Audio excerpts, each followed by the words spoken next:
There's some people on. If you want to say hello, welcome all those that are on.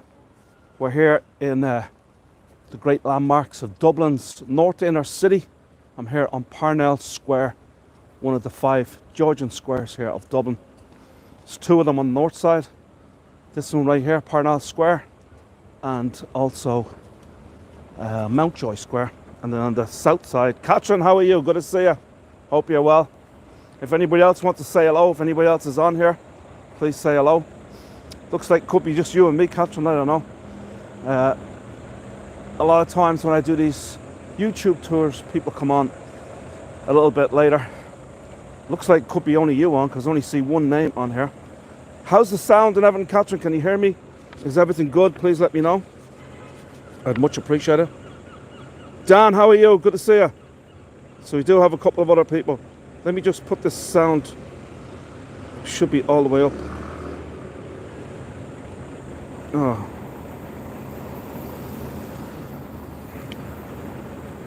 Poppy, how are you? Good to see you.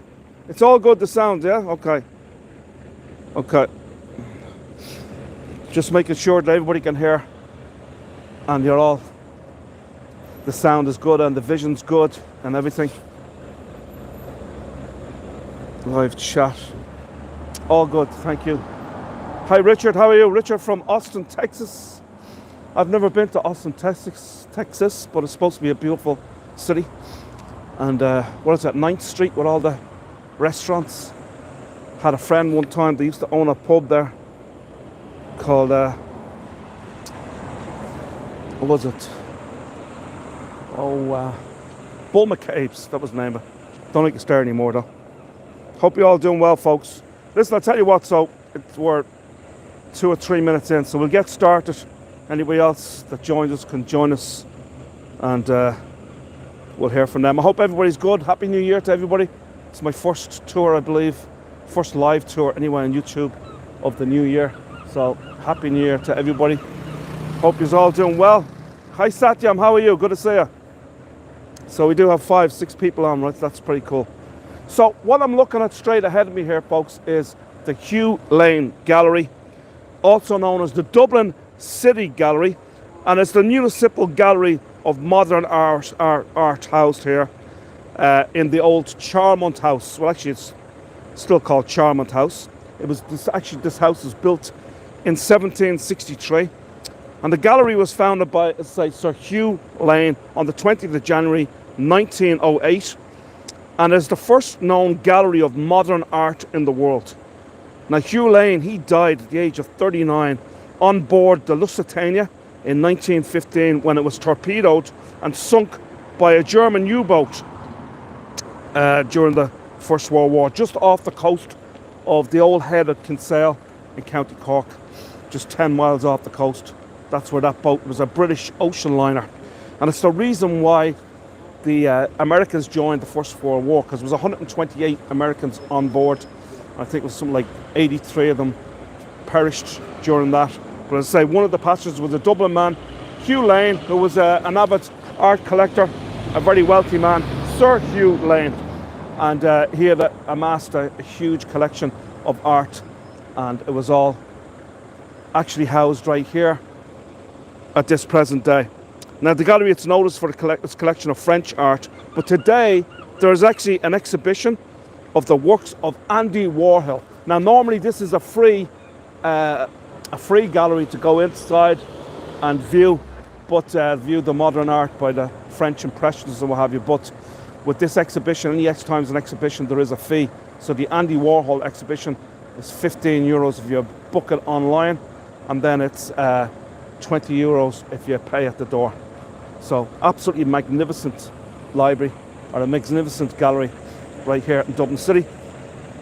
We have the National Gallery also on Merrion Square, another one of the 5 Georgian squares, which is absolutely exquisite as well. So we have some nice art galleries here in the city, Dublin. I'm gonna have to cross the road here. You'll see that image there by Julian Opie in 2008.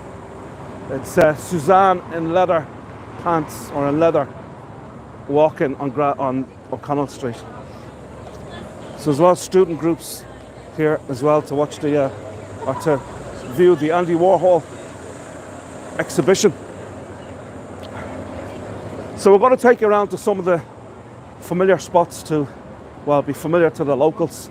So for you guys, my guests today, we'll bring you through to some of the great landmarks here on Dublin's north inner city.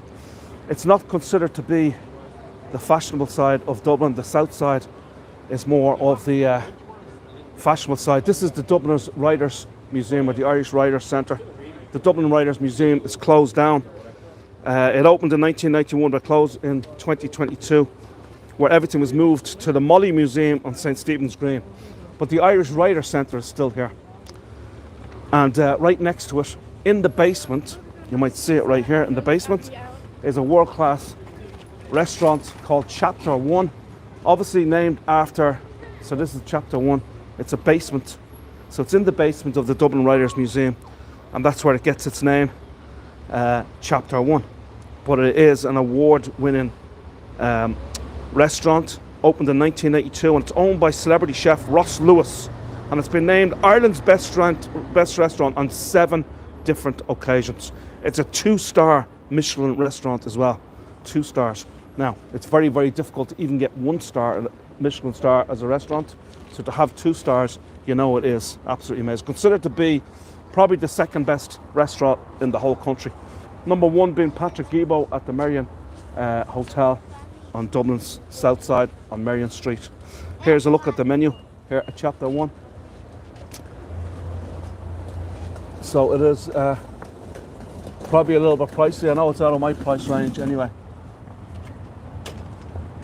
But a fabulous restaurant.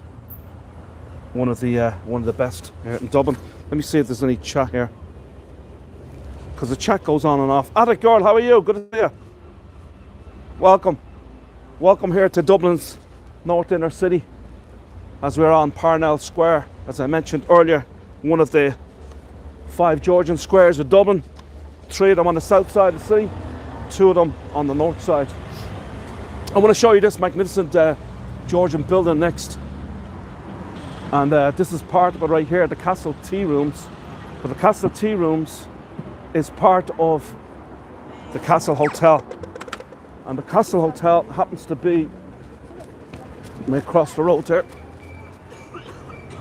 The Castle Hotel right here happens to be Dublin's oldest hotel. And it opened in, it was actually, the building itself was built in the early 1700s by the great Richard Castle, who was one of the great architects of Georgian buildings in Dublin. And in the early part of the 1700s, the site was built. So it was actually built from the hotel itself, from 2 of these Georgian houses. They were purchased by a Mrs. McCrory in 1809, and she opened it as a hotel, and it is the oldest continuous hotel in existence here in Dublin, say 1809. Lots of people think it's the Gresham Hotel or the Shelburne Hotel, because they're the 2 most well-known hotels in Dublin, and they're very old, and everybody thinks one of those 2 is the oldest, but they would be wrong, because this is the oldest. The Castle Hotel, 1809, opened up by Mrs. McCrory, and they have their own tea rooms here as well.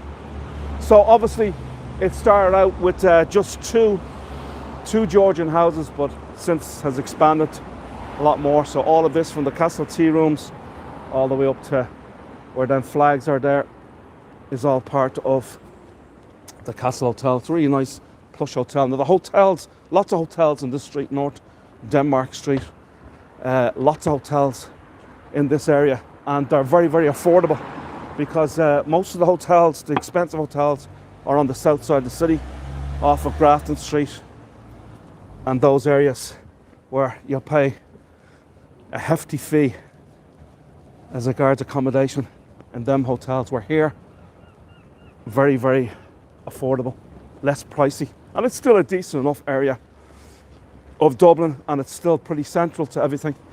So nothing's that big in Dublin, nothing's that far away in Dublin. Here's another hotel. They got the Belvedere Irish Nights. This is the Belvedere Hotel right here, and they have great Irish Celtic nights, Irish music, traditional Irish music, and dancing. River dance sort of stuff. Really, really good. That's it, the Belvedere Hotel right there. So once again, it's less pricey than most of the hotels, I say, on the south side of the city. There's a lot of nice boutique hotels around here as well. Now, I want to show you, this is one of Dublin's most famous, as my eyes are watering. For some reason, this happens to me a lot, especially in the winter time. My eyes start watering as I walk. But I want to show you this school right here. And this is probably, well, it definitely is one of Dublin's most famous schools. It's a high school, equivalent of a high school in America. It's Belvedere, the Belvedere High School, and it was established in 1832, so extraordinarily old. It's a boys' school set up by the Jesuits, as I say, in 1832, and the school boasts a huge number of Irish celebrities, businessmen and sports people as part of their alumni. But the most famous past pupil of all is none other than James Joyce. Joyce's family, they didn't have a lot of money, and this was a fee-paying school, so it's a private school. And a lot of the private high schools here, secondary schools as we call them, in Dublin and throughout Ireland are very, very expensive. So only wealthy kids from wealthy families can go to these schools like this one here. But and Joyce's family didn't have any money. At one time they did have a little bit of money, but the father was an alcoholic and drank a lot of the money, and they were always on the move. They lived in during Joyce's childhood, they lived in about 10, 12 different homes because the father was always on the run, avoiding rent and moving to a less affluent area of Dublin and cheaper rent, cheaper accommodation. But somehow, anyway, the father, James Joyce's father, he sweet-talked the Jesuits here, one of the Jesuit fathers here, into letting his son, James, go to school for free on a scholarship, and convincing him that he was a genius, which wouldn't have been far from the truth, and would have actually been the truth, because he was a genius from an early age. So there's the school that James Joyce went to, Belvedere. He would have came here around 1894. Around 1894, and he would have left in 1900 or whatever. He was educated at UCD, University College Dublin, which at that time was on at St. Stephen's Green, and he graduated from there in 1902. So he would have spent about 4 years here at Belvedere.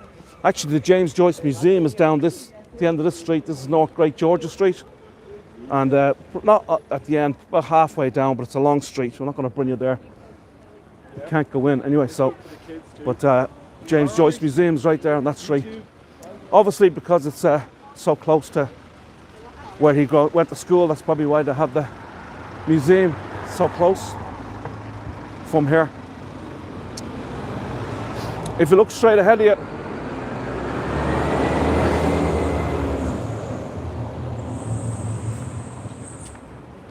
you're welcome to comment, folks. If you have any comments or any questions, don't hesitate to ask me, as makes it more interesting. That way I know people are paying attention and listening. This right here, folks, in front of me, you see, is the Abbey Presbyterian Church. It's a Gothic building with a 180 feet spire, and it was built in 1864 with funding from Alexander Finlater, a Dublin merchant. I think he was a wine merchant, and I think he had a brewery and a distillery at one time here in Dublin. And he was also a philanthropist as well. And so this church is not only known as Abbey Presbyterian Church, but it's also known as Finlater's Church because of the man himself, Alexander Finlater, the philanthropist who funded the building of this church, say way back in 1864. Now we just went up Gardner Row right there up to North Denmark Street, and now we're going to cross the road back here onto Parnell Square, and we're going to go into the Garden of Rembrance. I can't believe it. That's already 15 minutes gone already. Where does the time go to? How come it goes so fast? So this is the Garden of Remembrance right here, the entrance to it. You see, can I run across here? Thank you. And the Garden of Remembrance, it's a memorial garden dedicated to the memory of all those who gave their life for Irish freedom. And it was opened in 1966 on the 50th anniversary of the 1916 Easter Rising. You'll see right here, Garden of Remembrance. Don't know if you can make the writing out here. The text, Garden of Remembrance, dedicated to those who gave their lives in the cause of Irish freedom. Now, all of our wars that we had, they were all against one country, our occupiers, Britain, who occupied Ireland for over 700 years. So you'll see the cross right here. Now, on many occasions, there will be events that take place here, but in 2011, there was a big event that took place here. Have you ever counted how many steps you've walked during those tours? Yeah, I have a step. I do have. What do you call it? It's not. What's the app? Anyway, it's an odometer, whatever you call it. I don't know. But anyway, I do have an app on my phone which records all the steps that I've done. Yeah, sometimes it depends on how long the route is, but sometimes you do up to like maybe 5,000 steps on a tour. I usually do 10,000, at least 10,000 steps a day anyway. I love walking. Great form of exercise.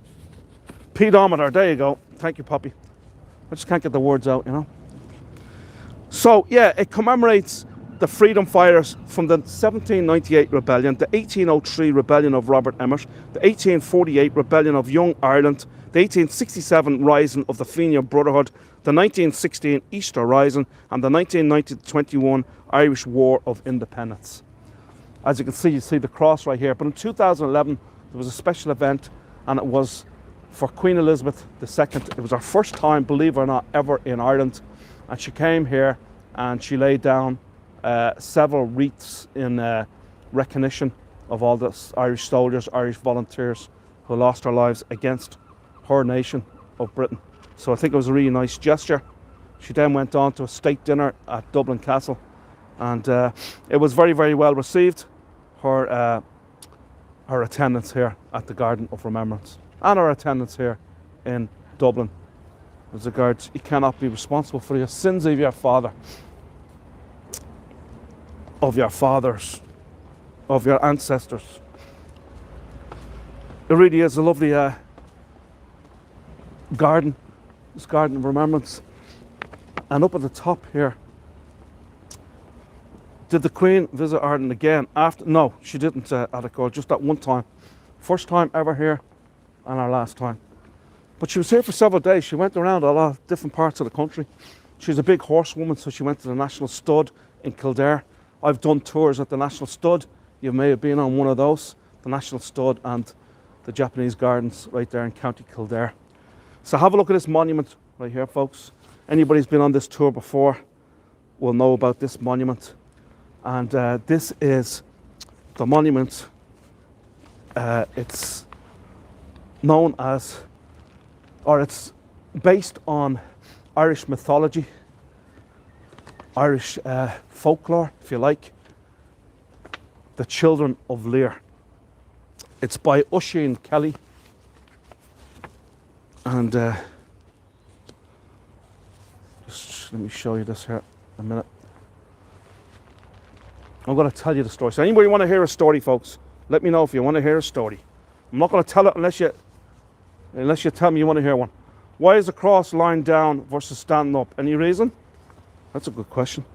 The cross lying down instead of standing up. Well, I guess for the water. For the water. Because they wanted to have a little bit of a pool here. I guess that's the reason, Dan. They want to have a pool.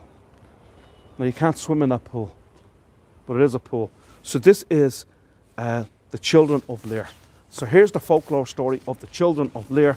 As I say, there's lots of stories in Irish mythology, Irish folklore, and this is probably one of the most famous ones, is this one of the Children of Lear. It's a magnificent sculpture, as I say.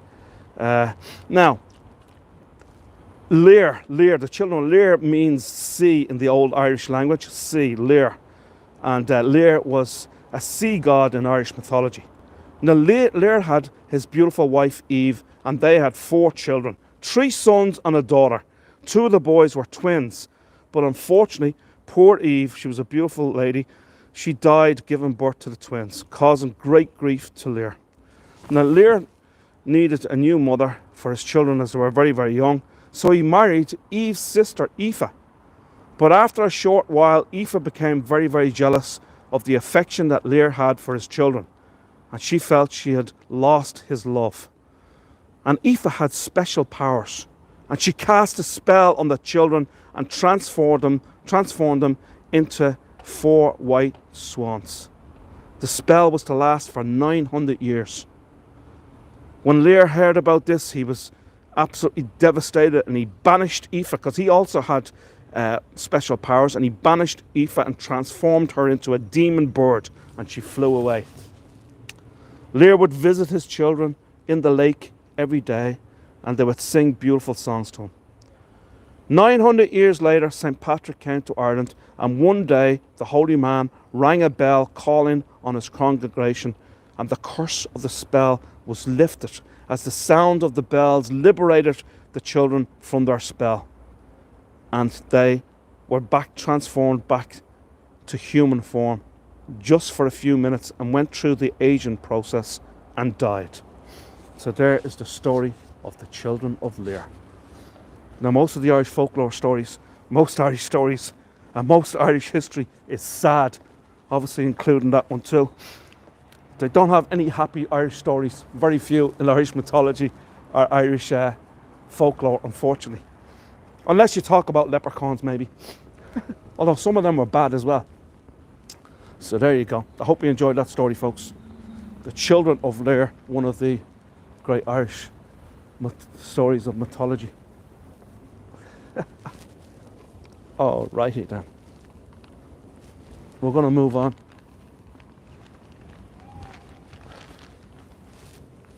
We'll make our way out. You'll see on the all around the Garden of Rembrance, you'll see the Irish harp. The harp, of course, is the Irish national symbol.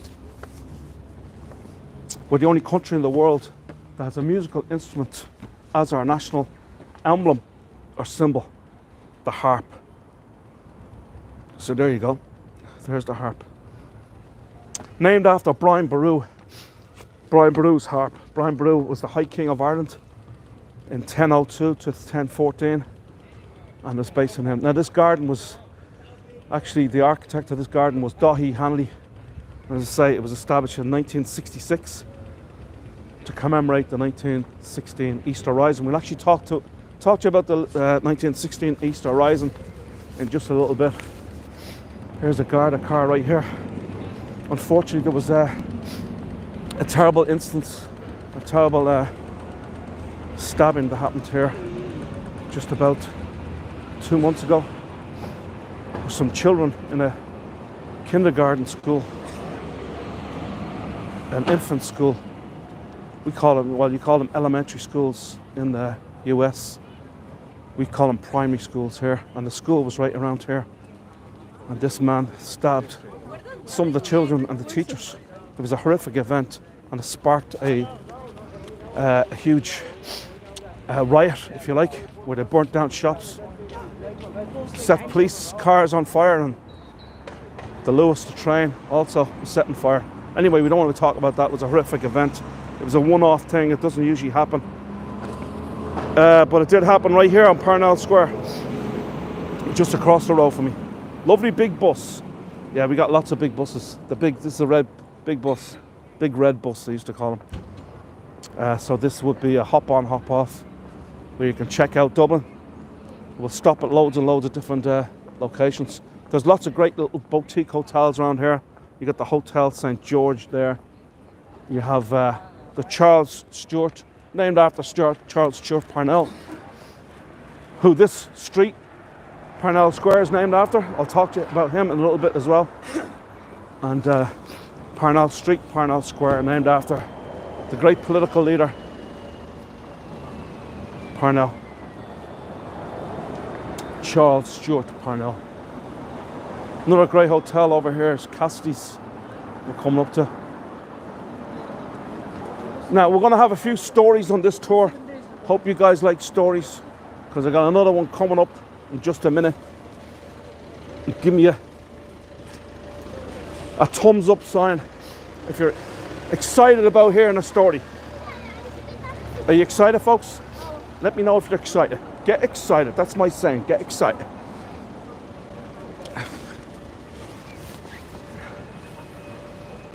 It must be very. Slow. The chat on YouTube, because it's it comes in very late. Okay, we only have the attic girl that's excited about a story, so I don't know, maybe I shouldn't tell it if I've only got one person that's excited. One person? Only one person. Do I have any more? We'll tell it anyway. Ashford, how are you? Lovely big bus. So this in front of you, folks, this building is the Gate Theatre. The Gate Theatre is one of Dublin's most recognised theatres. And it was established in 1918 by two actors. They were actually child actors and they were adult actors. Micheál Mac Límor and Hilton Edwards. And the story is not about them, but it's about this young man. You may have heard this story before on this tour if you have been on it before, and on another tour that I do, which is a walk along the Grand Canal in Dublin, because I actually go to the house where these two guys lived in. But they were the owners of the Gate Theatre, Micheál Mac Límor and Hilton Edwards. Now the story takes place in 1931. And in 1931, there was a young man. He was only, oh look at this, excited. Captain's excited, Poppy's excited. I like it a lot. And Dan Woods has got 2 thumbs up. I like that. I have to put chaff on all messages, otherwise it does the top messages and don't see everything. Maybe you have that setting also. Chat, I don't know. No problem, Attic, oh, fantastic. So anyway, the story is about this young man. He was only 16, 17 years old, and he was traveling around Ireland to remote parts of Ireland, and he was sketching and painting. He went to the Aran Islands and Connemara, as I said before, very remote areas of Ireland, to sketch and to paint. And after about a year of traveling around Ireland, sketching and painting, this young man arrived here at the door of the Gate Theatre. And the two owners, Hilton Edwards and Micheál Mac Límor, answered the door, and the young man announced to them that he was a Broadway star and was interested in getting a role in their next upcoming play. Now the guys nearly laughed at him, because there was no way this young fella could be there's no way that he could be at this young age a Broadway star, but they were so impressed by his demeanour and so impressed by his confidence that they decided that they would give him an audition. And he flew through this audition with flying colours. He was absolutely a natural, having never acted a day in his life before. And so they decided to give him a small role in their upcoming play. And he aced that as well. Now this young man was none other than the great Orson Welles. So, the great director and the great actor Orson Welles. He got his first role in theatre right here at the age of 17 years old in Dublin at the Gate Theatre right here. Others to get a start here was the great British actor James Mason. His first ever role in a play was right here at the Gate Theatre. Michael Gambon was another. So lots of famous people got their start right here at the Gate Theatre. If you look over here, you'll see the Ambassador Cinema. The Ambassador Cinema is, the building was built in 1764. It's actually part of the Rotunda Hospital at one time, part of that building. I'll tell you a little bit about that hospital in just a little bit. But it then became the longest running cinema in Dublin. It opened as a cinema in 1897. I didn't even know they were doing movies back then, but anyway, 1897 as a cinema, and it closed in 1999. It's now an event centre. So the Ambassador Cinema, by far and away the oldest cinema in Dublin. As I say, an event centre today. the ambassador down in Dublin. Now we're going to cross the road over here. There's a lot of traffic around this area because we're coming up to the corner. Probably started with silent film. Yeah, that's what it would be, yeah. He was immense, Cap. Yes. So we're coming onto O'Connell Street here. We're on the corner of Parnell Square, Parnell Street down there, Parnell Street up here again, and O'Connell Street right here. Dublin's main thoroughfare. I'll explain that to you about O'Connell Street in just a little bit. But first of all, I want to talk about this man right here, who this street is all named after. We said we're on Parnell Square, Parnell Street, named after this great man right here, Charles Stewart Parnell. This is him. And Charles Stewart Parnell, he was born in 1846. He was an Irish nationalist politician who served as a member of Parliament from 1875 to 1891. And he was the leader of the Home Rule League and the Irish Parliamentary Party. And he was also founder of the Irish Land League. And he travelled extensively throughout the US and Canada in 1879 to raise funds and support for the Home Rule League and Irish independence. And he raised, this is in 1879, he raised £70,000 speaking in 62 cities throughout the US and Canada. He was so popular among the Americans called him the King of Ireland, as he was a gifted speaker and a gifted politician. Now, as I mentioned to you a little bit earlier, I could go on and on about Charles Stewart Parnell, but I don't want to bore people to tears by going and giving a lengthy spiel on the history of any one individual. But I'm going to tell you another story. Folks, are you ready for another story? Get excited. So this story is about when he was the leader of the Land League. Now, a lot of the land, most of the land throughout Ireland was, I hate that sound. That sound is, sorry folks, the pedestrian crossing. But as I say, he was the leader of the Irish Land League, and most of the land was owned by British landlords, and a lot of them were not very pleasant or not very nice to their tenants, who were poor Irish farmers, tenant farmers. So Parnell wanted to put a stop to this, because a lot of these landlords would evict their tenants off their land if they didn't come up with the rent on time. A lot of them wouldn't give them any leeway or give them a week or two to come up with the funds to pay their rent. They'd just throw them off their land. And now one of these particular landlords was a man by the name of Captain Boycott, an English landlord in County Mayo. And he owned a vast amount of land in County Mayo. And what Parnell suggested to the people of Ireland and to the tenant farmers was that any of these landlords that mistreated their tenants, to shun them, to stop talking to them. If you see them in the street, don't say hello to them. If you see them in the market, don't say hello to them. If you see them in the church, don't say hello to them. Shun them, ignore them. And as I said before, in County Mayo, this man, Captain Boycott, had a huge amount of land. He was not a very pleasant landowner, wasn't good to his tenants, and he was deeply affected by being shunned, by nobody talking to him. He had no friends anymore, no one to talk to him, and he was deeply affected by this. And he changed his ways and became a nice landlord and treated his tenants with dignity eventually. And this is where the word to boycott comes from. Captain Boycott in County Mayo, a British landlord, to boycott. How about that? Hope you like that story, folks. So you'll learn a lot of stories today. Now, if you look at this building right here, this is a huge building. This is just part of it. It goes all the way around the corner where that bus is turning, and all the way up that side of the street of Parnell Square. But this is the Rotunda Hospital here in Dublin. The Rotunda Hospital was established in 1745 by Bartholomew Moss, and it's the longest running maternity hospital in the world. The first cesarean section took place here in 1889, and as I said before, it's the oldest continuously operated maternity hospital in the world. Over 300,000 babies have been born here. So there you go, the Rotunda Hospital.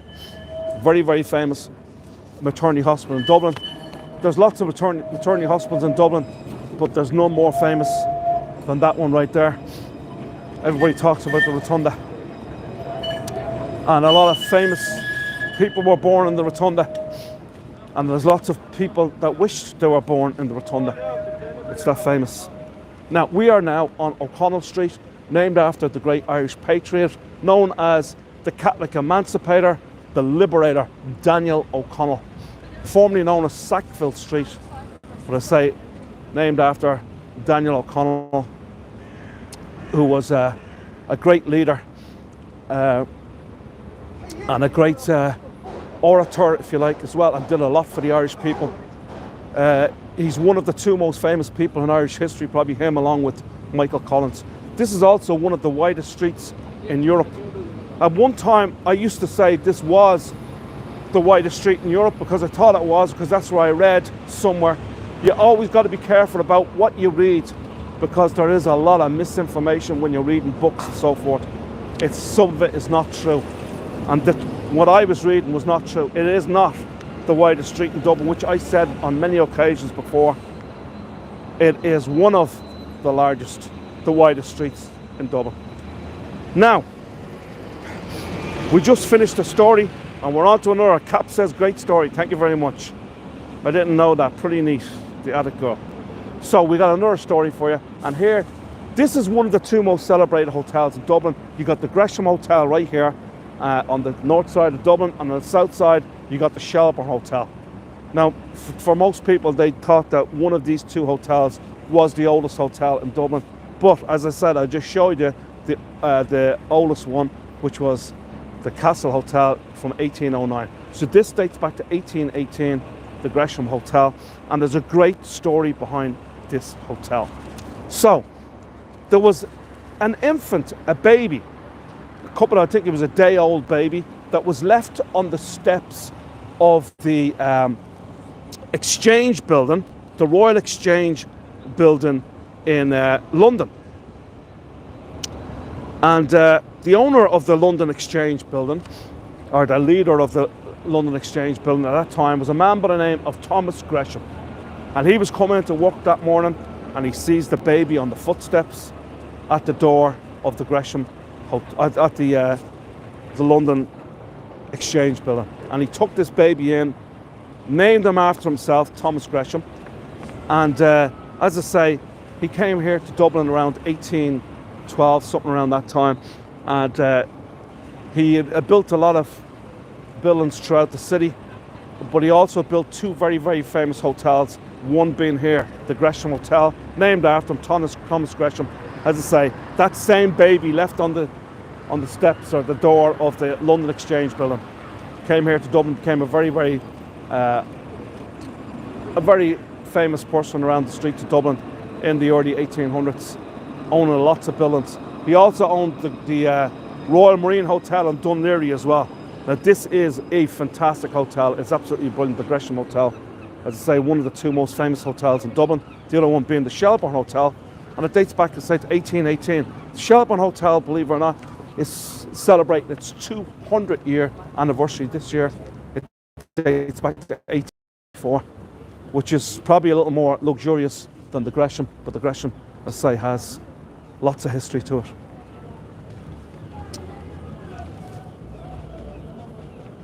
You can basically see how wide the street is here. As we continue walking up O'Connell Street, I'm going to go into the middle of the street here. We're at a good time during the day, as it's not real busy. If it was a little later, it'd be a lot busier. Now you might see this, so I'm basically in the middle of the street here. You'll see this contraption in the air. You probably can't see it too well until I can get past these trees. But this is known as the spire.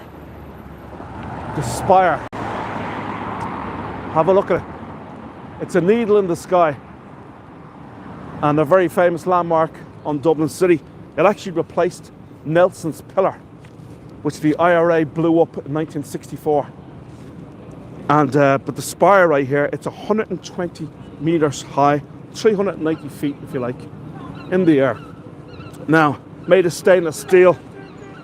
And it was supposed to be completed for the new millennium of 2000, in the year 2000. But because there was lots of opposition to them building this, it actually went to the High Court, when it was only a couple of people that were against this being built, but still they brought the builders of this, or the people involved in building this spire, to court. And for that reason it was delayed, and it wasn't completed until January 2003. So it was 3 years late from the millennium. How about that? Now, we have lots of slang for lots of different things here in Dublin, and the Dublin people call this the stiffy by the liffey, or the nail in the pail. Dublin's known as the pail. The nail in the pail. Or listen to this one, folks. The erection by the intersection. The spire. Hope you like those. Now, where we're going to take you next is the most famous building on O'Connell Street.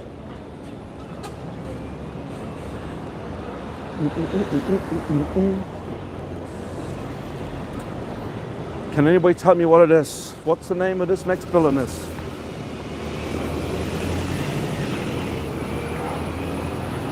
Now, over here to my left is a statue of James Joyce. I'm not going to take you there because tomorrow, folks, I'll tell you about this in just a little bit as well. I am doing a tour all about James Joyce and his book Ulysses. I hope you can join me for that.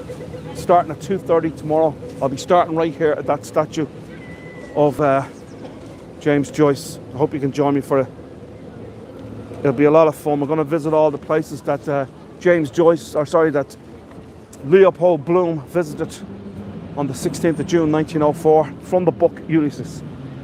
Now, as I said before, this is the most famous landmark in O'Connell Street, and this is the GPO. It was established in 1818, and it's the oldest continuously run post office in the world. Now, notice I always say the word continuously, just like the Rotunda Hospital. It may not be the oldest maternity hospital in the world, but it's the oldest continuously used maternity hospital in the world at the same location. Same with this. There's probably a lot older post office than this one, but this has been continuously used since 1818. Best known for the 1916 Easter Rising, as it was the headquarters of the rebel leaders. Now, the 1916 Easter Rising was a 6-day war that took place on the 24th of April, Easter Monday, 1916. 6 days later, obviously, we're outnumbered by the British, we're outgunned, and we have to surrender. And now, before the actual war took place, as I said before, this was the headquarters of the rebel leaders during the 1916 Easter Rising. Most of the leaders were stationed right here at the GPO during that war. But before the war started, on the morning that it started, on Easter Monday, one of the leaders, Padraig Pearse, stood here outside the GPO, outside the doors of the GPO, and read out the Irish Proclamation. Now, the Irish Proclamation stated, it was a document, and it stated the right of the people of Ireland to the ownership of Ireland, and the government was to be a republic, a guarantee of religious and civil liberty, equal rights and equal opportunity to all of its citizens. And it was signed by 7 of the leaders of the Rising: Padraig Pearse, James Connolly, Thomas Clark, Sean McDermott, Joseph Plunkett, Eamon Cant, and Thomas MacDonagh. So, now it's a big long document, the proclamation. I didn't read it all to you, I just read out the essence of it right there. It was, as I said before, 6-day war. And on the street behind this building, Moore Street, is where Padraig Pearse waved the white flag after 6 days to surrender.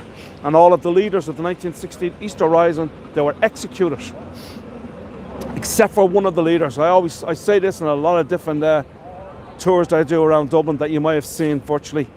But one of the leaders was not executed. Can anybody tell me why one of the leaders of the 1916 Easter Rising was not executed? Pretty fancy looking for a post office. It is, Alicor. It's absolutely beautiful inside. And there's a great tour here telling you all about the 1916 Easter Rising. It's a fantastic tour. One of the best tours in Dublin. It's brilliant. It's still going strong as a post office, yeah. It's a very, very large post office as well. By far and away, the largest post office in all of Ireland. I guess that's why it's the GPO, the General Post Office. Anybody know why one of the leaders of 1916 Easter Rising? There you go. Poppy, fair play to you. Poppy's been on many, many of my tours. She probably knows all the stories better than I do. I'm sure she could probably do it to a few of my tours by now, if not more than a few. That is correct, Poppy. He was born in the USA. His name was Eamon de Valera. He was actually just an infant when his mother took him to Ireland. He was born to an Irish mother and a Spanish father. Some say his father was Cuban, but I think he was an absentee father. Hence the name de Valera, D-E-V-A-L-E-R-A, which is not an Irish name. And Eamon, of course, is an Irish name. So he was brought back just as an infant to Ireland, but because he was born in New York City, was an Irish citizen, the British did not want to mess with the Americans because they wanted the Americans to join the First World War. So they decided not to execute this man. And this man would have been probably about 27, 28 years old at the time. He went on to live till he was 95 years old. And for 50 of his years, Eamon de Valera was either the Taoiseach, in the Irish language means leader or prime minister, for 36 years, and 14 years as president of Ireland. So 50 of his years, he was either president or he was the Taoiseach, the prime minister. How about that? We're looking here at the great Jim Larkin, known as Big Jim Larkin. He was actually born in 1874 in Liverpool. But he came to Dublin as a very young man, and he was Irish Republican Socialist and a trade union leader, and one of the founders of the Irish Labour Party. He was also the founder of the Irish Transport and General Workers Union. So he was a unionist, and he was a union leader. He also founded the Irish Citizen Army with James Connolly.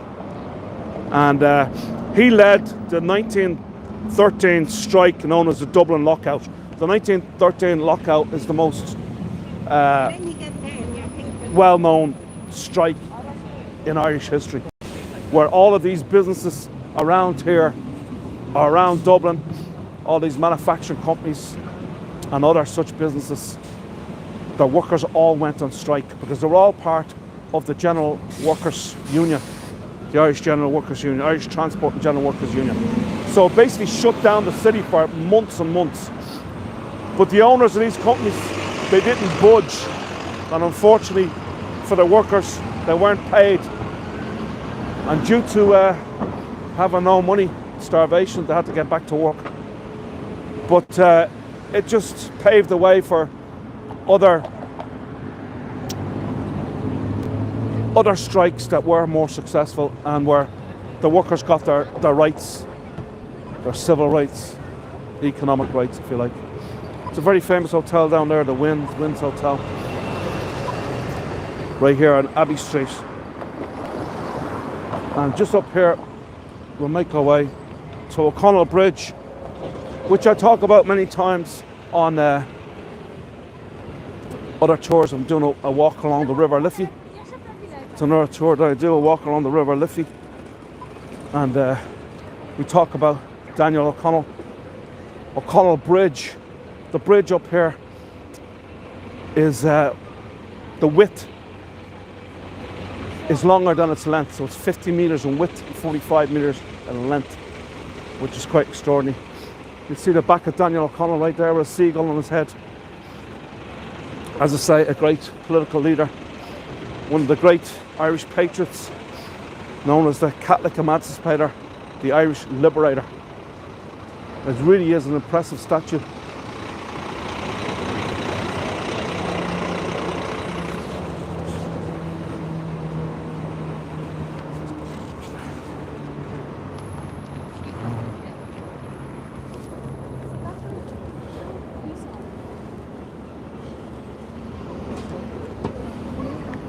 I'll just take in the sights around here.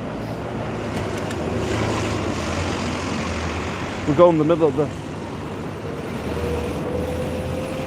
the bridge right here, formerly known as Carlisle Bridge, and since it's been named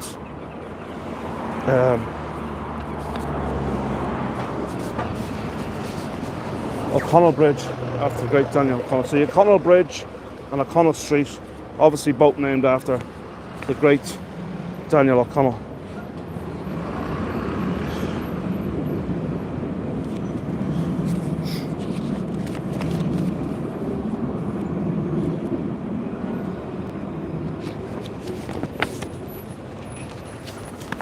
That's Liberty Hall that you see over there, and that's where SIP2 is, which was the original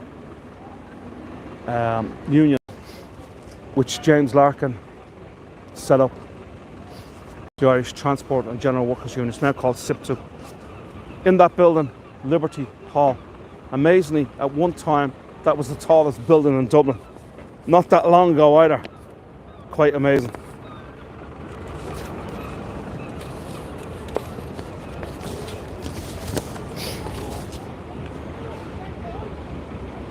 Over here at the Halfpenny Bridge, you've probably seen this if you're on the other tours before, but for anybody that hasn't, this is along with this bridge, Connell Bridge, the Halfpenny Bridge is the most famous bridge in Dublin. Looks like there's an argument over here, so I might have to get out of here.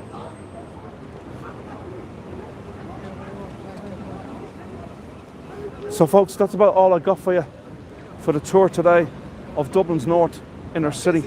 Hope you enjoyed it. Hope you enjoyed the stories. And I do have a button on there which is buy me a coffee. So if you really enjoyed the tour today, I'd really appreciate it if you could buy me a coffee, because I love coffee. I'll probably go into the Roland Donut to get a cup of coffee. Someone's mad, yeah, yeah. So I want to stay away from that. So hope you enjoyed the tour today. As I said, if you did, I got my PayPal account on there, and also buy me a coffee. So if you wish to do so, I'd very much appreciate that. Also, if you'd like to subscribe to my channel, only if you haven't subscribed before, because if you subscribe and already have subscribed before and you press that button, you'll unsubscribe. So only if you haven't subscribed to me before, please subscribe. Also, this can be shared, this tour, like all of my tours. I got 175 videos right now on YouTube, so you can share those if you wish. They're still shouting behind me, I can't believe it. It's becoming crazy, this city. Here's the Arlington Hotel. This is a great hotel right here.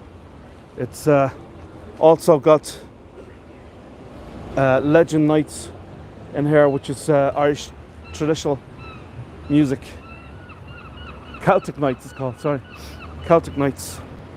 At the Legends, Legends is the name of the bar in here where they perform, or the hall. It's called Legends. But it's Celtic Nights. It really is fantastic, great Irish show. Traditional Irish music and dancing. Thanks very much, Dan. Thank you. Yes, so tomorrow, folks, I have a tour of James Joyce, starting right at the James Joyce statue just off of O'Connell Street. We'll go through the streets of Dublin and we'll visit all the places, or most of the places, that Leopold Bloom, the lead character in the book Ulysses, the masterpiece by James Joyce, we'll go to the places that he visited on that particular day, on the 16th of June 1904. So I hope you come along for that.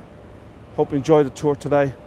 Please buy me a coffee if you can afford it, or subscribe to my or donate to my PayPal. I appreciate it, and please subscribe. Also, as I said before, forgot to mention, you can always share this. So this will probably be ready by tomorrow or ever to be able to share. So if you know anybody that might be interested in watching this particular tour or any of my tours on YouTube, I gotta say 175 tours. Please share it with your friends, your family, or anybody that you think might be interested, especially if you know someone that is thinking about or maybe coming to Dublin are coming to Ireland, because not only do I have Dublin tours, I have some other tours from places like Cove and Cork City and Galway and other places. So you can look through my channel and see all the different tours I have on there. And as I say, if you wish to share them to some of your friends and family, that would be absolutely fantastic. Right now I got 832 subscribers. I need 1,000, so I need what's that? 168 more. Yeah, I need 168 more subscribers to reach the magic 1,000 subscribers.